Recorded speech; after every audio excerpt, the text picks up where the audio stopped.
સોરઠમાં આવેલા સ્વામિનારાયણ સંપ્રદાયના 3 મુખ્ય મંદિરો। 1. મુખ્ય મંદિર જૂનાગઢ ગિરનારની ગોદમાં સોરઠના સત્સંગીઓના કલ્યાણ માટે પચાળાના દરબાર જીણાભાઈના આગ્રહથી ભગવાન સ્વામિનારાયણે ગુણાતીતાનંદ સ્વામીને મંદિર બનાવવાની આજ્ઞા કરી હતી। સુવર્ણજડિત શિખરોથી શોભતા આ મંદિરમાં શ્રીજી મહારાજે સ્વયં પોતાના હસ્તે મધ્યખંડમાં રાધારમણદેવ અને સિદ્ધેશ્વર મહાદેવની સ્થાપના કરી હતી। વર્તમાન સમયમાં રાધારમણદેવનો દ્વિશતાબ્દી મહોત્સવ ઉજવવામાં આવશે। 2.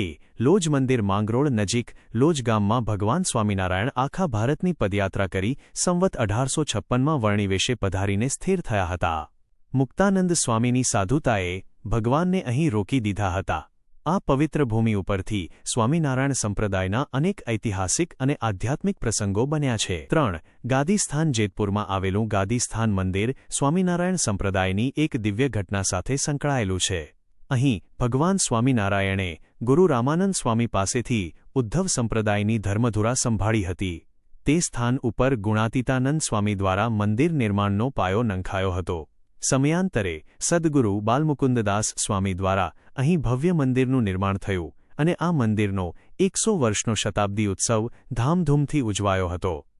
જો તમને આ વિડિયો પસંદ આવ્યો હોય તો કોમેન્ટમાં જય સ્વામિનારાયણ લખવાનું ભૂલતા નહીં।